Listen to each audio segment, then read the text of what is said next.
அஸ்ஸலாமு அலைக்கும். வானவர்கள் இறைவனிடம் வைத்த அந்த ஆதங்கம் ஒவ்வொரு நூற்றாண்டிலும் உண்மையாகிக் கொண்டே வருவதை நாம் பார்க்கின்றோம். அவர்கள் என்ன ஆதங்கத்தை வைத்தார்கள் என்று திருமறை குர்ஆன் 2வது அத்தியாயம் 30வது வசனத்தில் நமக்கு இப்படி கூறுகின்றது. பூமியில் நான் ஒரு தலைமுறையை படைக்கப் போகிறேன் என்று உமது இறைவன் வானவர்களிடம் கூறியபோது, அதற்கு அவர்கள், அங்கே குழப்பம் விளைவித்து இரத்தம் சிந்துவோரையா அதில் படைக்கப் போகிறாய்? நாங்கள் உன்னை புகழ்ந்து போற்றுகிறோமே, குறைகளற்றவன் என உன்னை ஏற்று கொண்டிருக்கிறோமே என்று வானவர்கள் கேட்டனர். நீங்கள் அறியாதவற்றை நான் அறிவேன் என்று இறைவன் கூறினான்.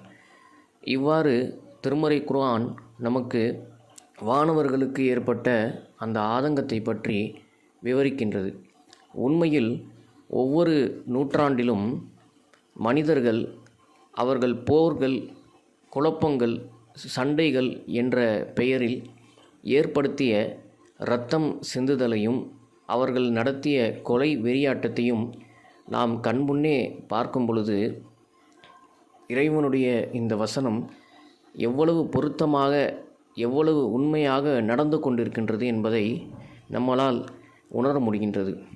ஒவ்வொரு நூற்றாண்டிலும், குறிப்பாக 1900ற்கு பிறகிலிருந்து மனித உயிர்கள் இந்த பூமியில் மிகச் சாதாரணமாக அவர்களுடைய இரத்தம் சிந்தப்பட்டு அவர்களுடைய உயிர்கள் கொல்லப்பட்டு கொண்டிருப்பதை நாம் பார்க்கலாம். ஜப்பானிலே 2ஆம் உலகப் போரின் போது அமெரிக்கா மிகப்பெரிய அணுகுண்டை ஹிரோஷிமா மற்றும் நாகசாக்கி என்ற 2 இடங்களில் வீசி மனித உயிர்களை மிக இலகுவாக கொன்று குவித்தது. ஈராக்கிலே சென்று அந்த நாட்டினுடைய அதிபரையும் அவரை தேடுகிறோம் என்ற பெயரில் அந்த நாட்டினுடைய மக்களையும் பொதுமக்களையும் குழந்தைகளையும் உட்பட இரசாயன குண்டுகளை வீசி அமெரிக்கா மிக அழகாக கொலைகளை செய்தது. அங்கே இரத்தத்தை சிந்தியது.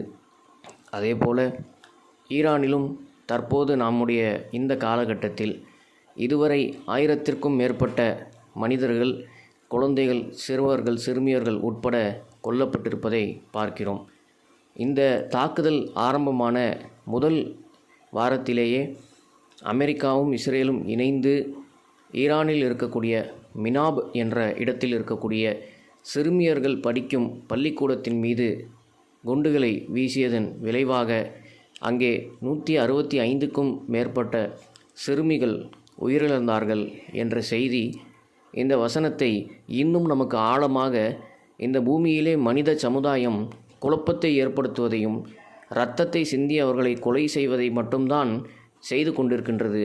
எனவே வானவர்கள் கேட்ட கேள்வியும் வானவர்களுக்கு ஏற்பட்ட அந்த ஆதங்கமும் மிக மிக நியாயமானது என்பதும், அதேபோல இறைவன் அந்த வசனத்தை நமக்கு எடுத்துக்காட்டி மனிதர்கள் இவ்வாறு செய்கிறார்கள், இவ்வாறு ஆனால் நீங்கள் செய்யக்கூடாது என்பதையும், அதேபோல இறைவனுடைய இந்த வசனம் எந்த அளவிற்கு ஒரு உண்மையான வசனம், இறைவனுடைய வார்த்தை ஒவ்வொரு நாளும் நம் கண்முன்னே நிறைவேறி கொண்டிருப்பதை நாம் காணுவதையும் நம்மால் உணர முடிகின்றது.